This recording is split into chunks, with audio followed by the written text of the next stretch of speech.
Nigeria records $2.8 million balance of payment surplus.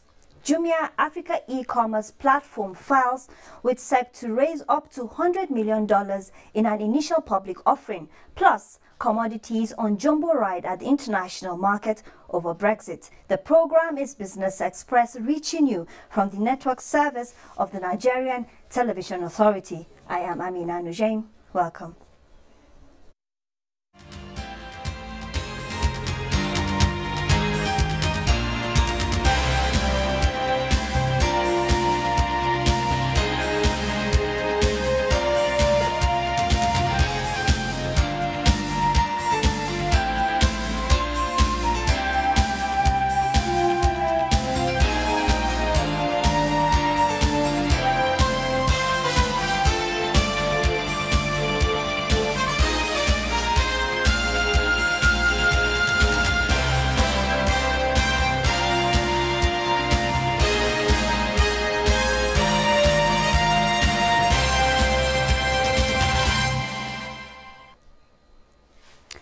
Lagos State, which accounts for over 60% of industrial and commercial activities in Nigeria, pulls an estimated GDP of $136 billion.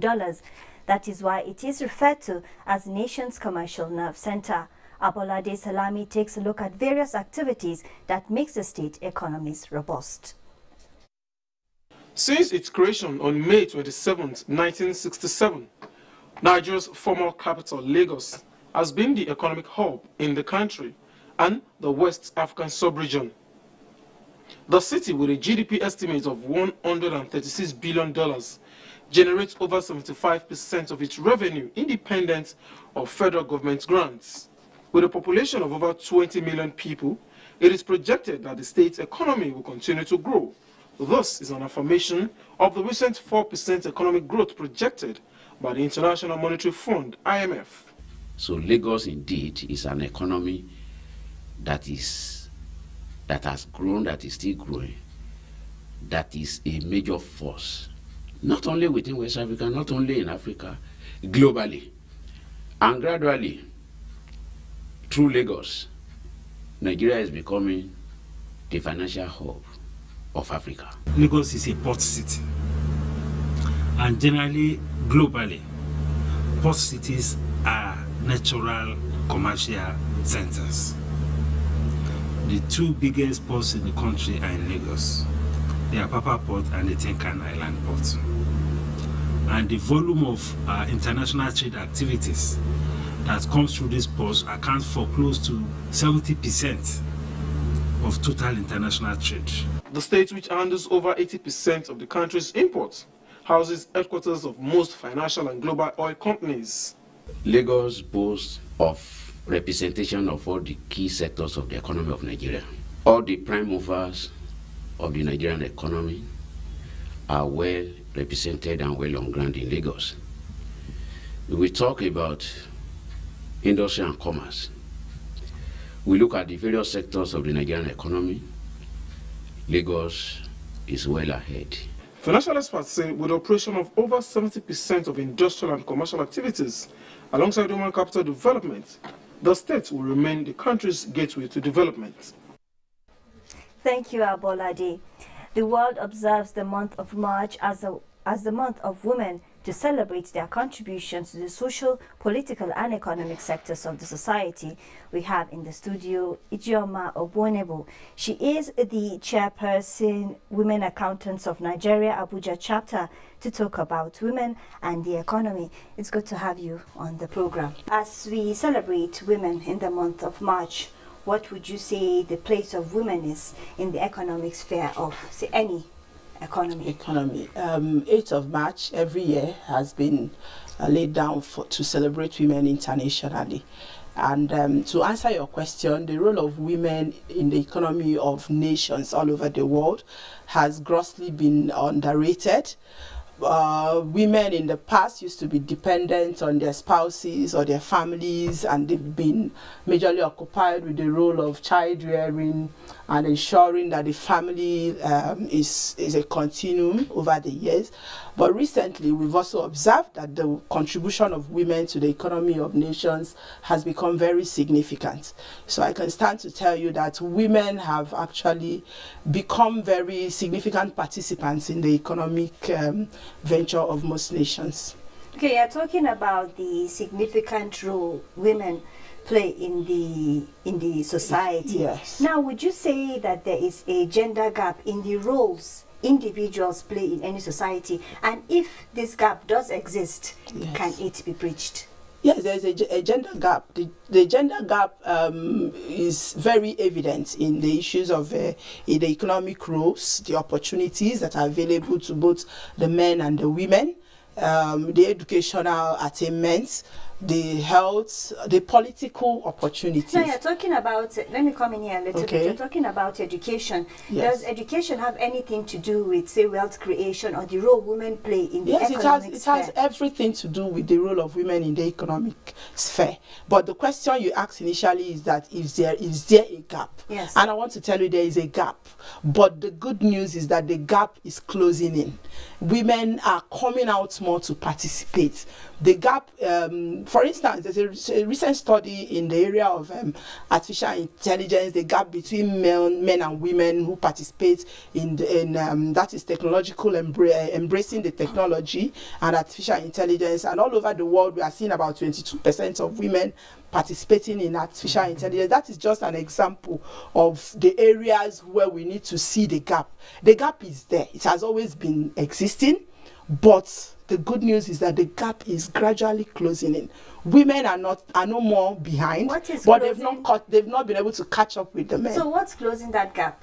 The- Is it the education you're talking about, Yes, or what else? yes. What is closing the gap is that more women are being exposed to education, Okay. more women are participating, more women are coming out of their shells, more women are able to combine both the natural, structural roles they've been given by the society with their careers. So you see the gap closing in, and in some spheres, you see some men saying, women are actually ready to take over from us. So, but that is to show that the gap is actually reducing, from what it used to be.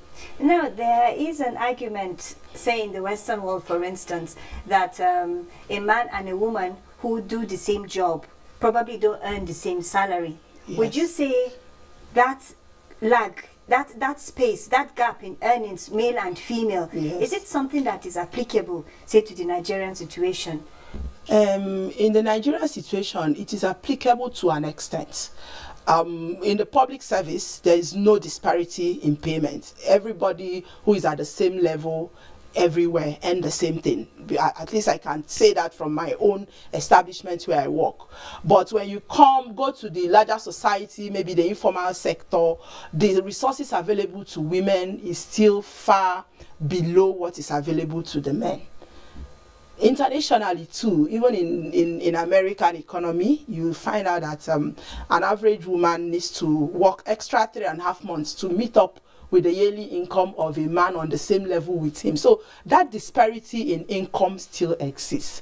But the beauty of what you are saying is that with more enlightenment, with more advocacy, employers will get to know that there's really no difference between the inputs of a man and a woman. As long as they do the same thing, they should be able to earn the same income.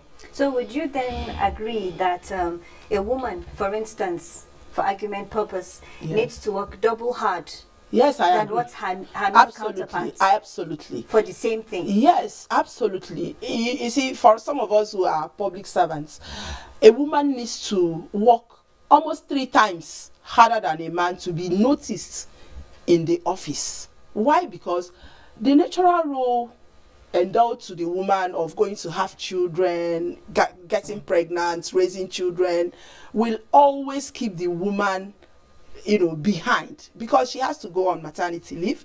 For the period she's out of the office, there are going to be enhancements, there are going to be trainings, there are going to be a lot of things she will miss out. And then when she comes back, she will need to close earlier to go and look at the little baby at home. Those are factors that have contributed to this disparity, and the fact that the woman needs to work harder. The woman needs to close earlier and go home and look after the family. The man can stay in the office for as long as he wants, because that role, doesn't really drop on his table. So that is why today, maybe in the future it will be better, the woman needs to really work harder than the man to get noticed in the office. Okay, going by data, we have that the informal sector of the economy has about 70% or 80% of women contributing, from the woman selling akara to the woman roasting plantain. They contribute. Is that significant enough, or is there more that needs to be done? Yeah, that is talking about the informal sector. Yes. You've just mentioned those of them that are self-employed. Yes. The hairdresser, Yes. the seamstress who is making a lot of money by the corner, the woman who sells kunu at that corner. They are all over the place. You find out that 90% of people who participate in these little trades are women, and their contribution is unfortunately not measured. It is not usually considered when planning the economy or when calculating the GDP of the nation. That is the unfortunate part. But what is their contribution to the economy? Their contribution is very significant. Imagine waking up one day and you say there's no more akara seller at that corner, and there's that woman that used to make masa on the other corner of the road is not there. You find out that a lot of people will be disorganized because they won't be able to find those quick food items on their table. And so it suffices to say that the contribution of the informal sector, especially the women in these sectors, is actually very significant to the economy. The only thing we need to do is to find a way to encourage them, to find a way to make soft loans, low interest loans available to these women, find a way to educate them on financial management, find a way to educate them on how to manage their businesses more. And then the government has a role to play of finding a way to measure the contribution of this sector to the economy. Now, talking about one of the challenges that women face in the informal sector, would you say things like labor law, insurance? Those are some challenges that some women, even access to finance and little things like that. Would you say that could be improved to increase their contribution? I agree with you absolutely that it needs to be improved, because the way it is in Nigeria today, a lot of people do not even know about the existence of some labor laws, because people go through a lot of things that the labor law should be able to protect them from, and they don't get the protection they need. So the issue of insurance, bringing in, putting down some rules on paper to guide certain transactions. You find out that a lot of women get cheated out of very huge transactions simply because they are women. They get bullied because they don't have anybody to stand for them. If they do not have the financial muscle to engage legal services, they just go to one corner and cry. But if these laws are laid down so that anybody who contravenes it, who doesn't play by the rule, gets punished somehow, it will also help the participation of women. Now, looking at the future, say in the next 4 years, for instance, where do you see the place of the woman contributing to the Nigeria's economy? As we speak, the women are already doing so much in the society. We can all see it happening here and there, though there is still a lot of room for improvement. More women need to come out to participate. More women need to take ownership of the spaces that are available to them. More women need to come out, and to encourage the woman to come out. I would like to talk about the formal sector, making it possible for women of childbearing age to be able to contribute their best by providing baby nursing rooms in the building in offices where women go to work. That will go a long way to ensuring that in the next 4 years, just like you have asked me, I'm sure that the role of women would have really increased significantly. So much to talk about, but we would stop here. Yes. We've been talking to Ijeoma Ogbonebo. She is the chairperson, Society of Women Accountants of Nigeria, Abuja chapter. Thank you for joining us on the program today. Thank you. Prices of cocoa rise by 0.82% despite forecasts of robust global cocoa production. The commodity market has been an interesting one this week. Let's take a look.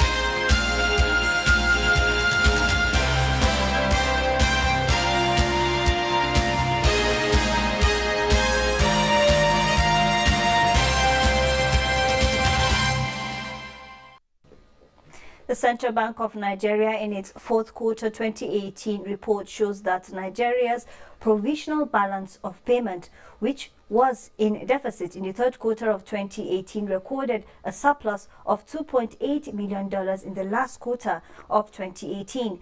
Balance of payment is a summary of all monetary transactions between a country and the rest of the world. These transactions are made by individuals, firms, and government bodies. The current account balance improved from a deficit of $1.54 billion in the third quarter of 2018 to a surplus of $1.1 billion in the fourth quarter of 2018. This development was largely attributable to the decrease in imports and payment in income. Our second guest is Professor Uche Owaleke, the first professor of capital market. He is the head banking and finance department, Nasarawa State University.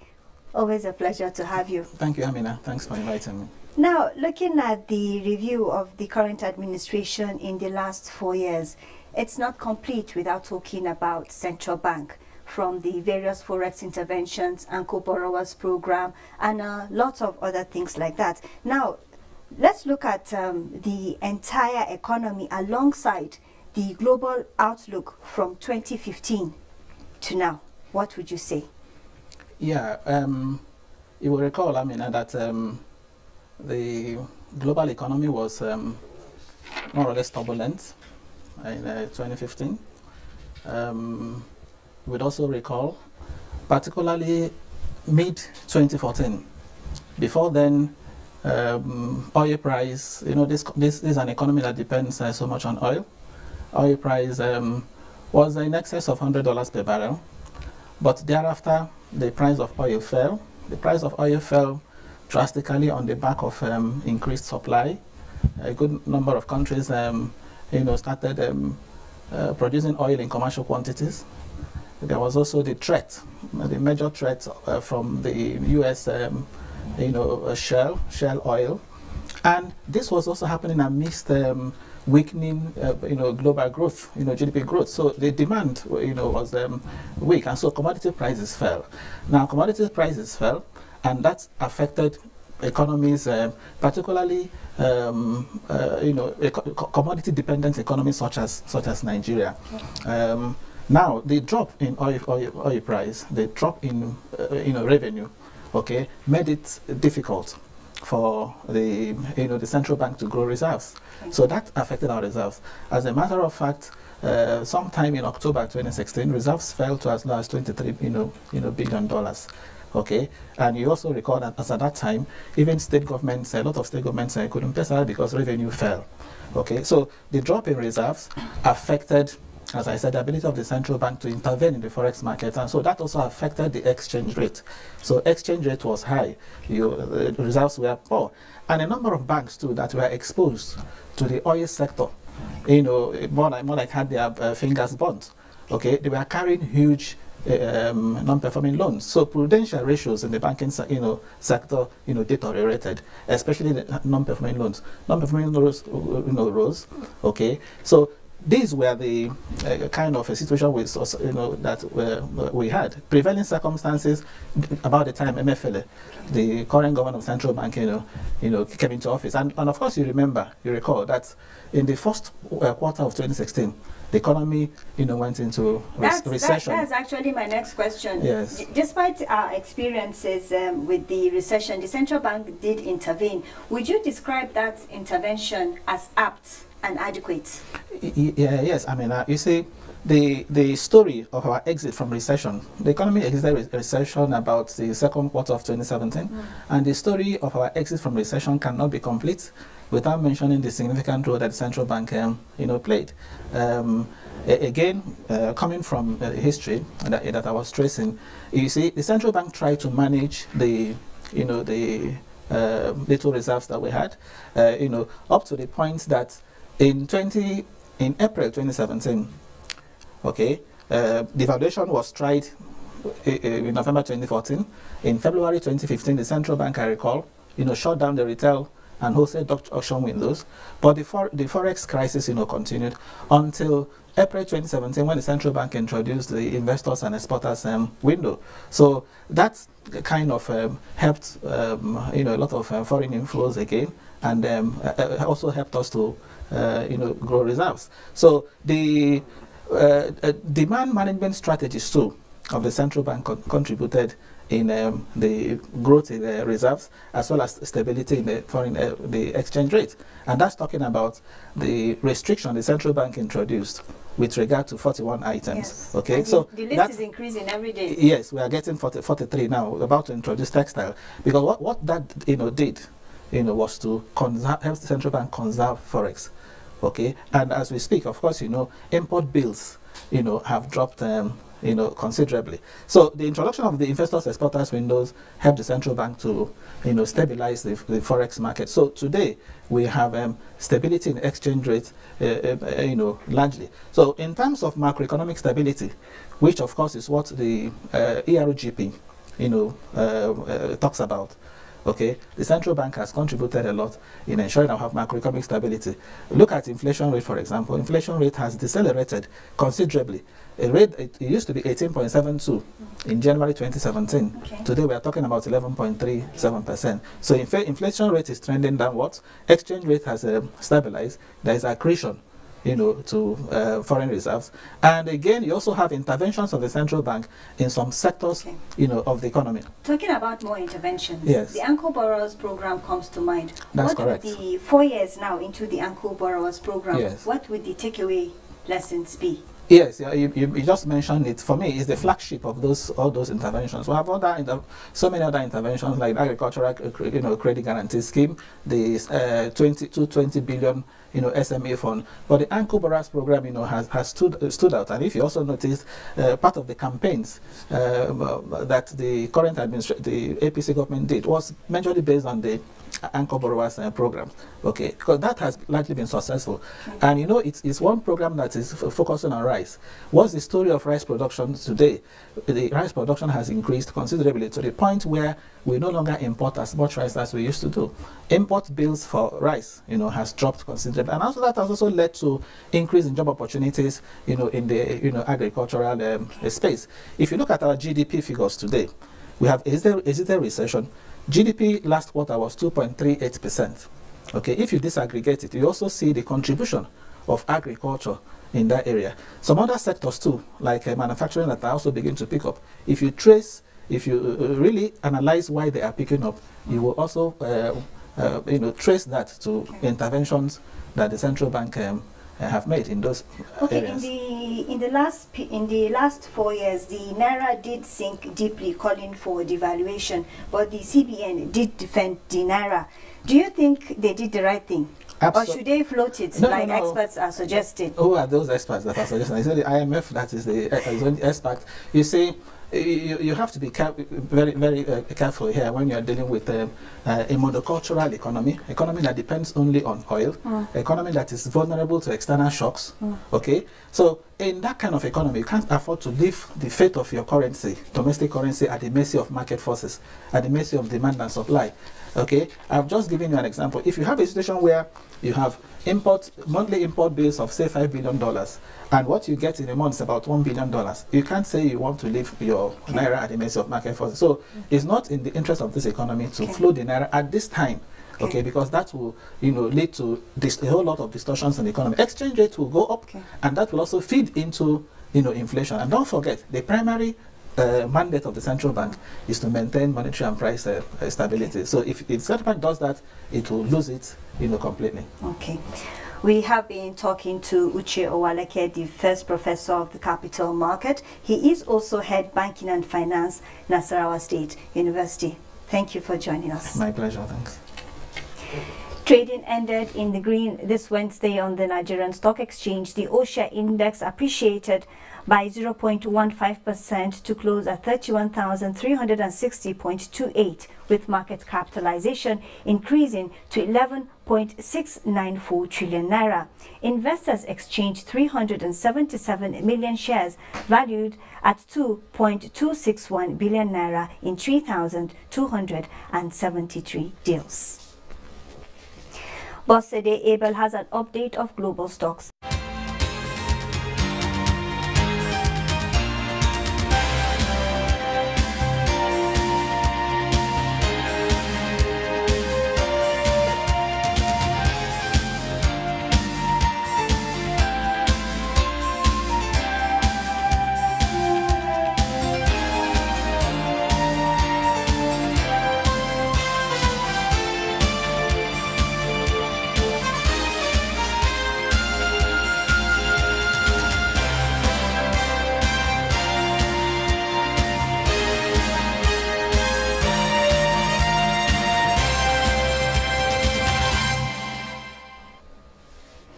With that, we come to the end of this edition of Business Express. Be informed that all previous episodes are available on YouTube, and you can also communicate with us on Twitter, and the handle is NTA News Now. Enjoy the rest of your week and keep a date with us on Friday. I am Amina Nujain. Thank you for watching.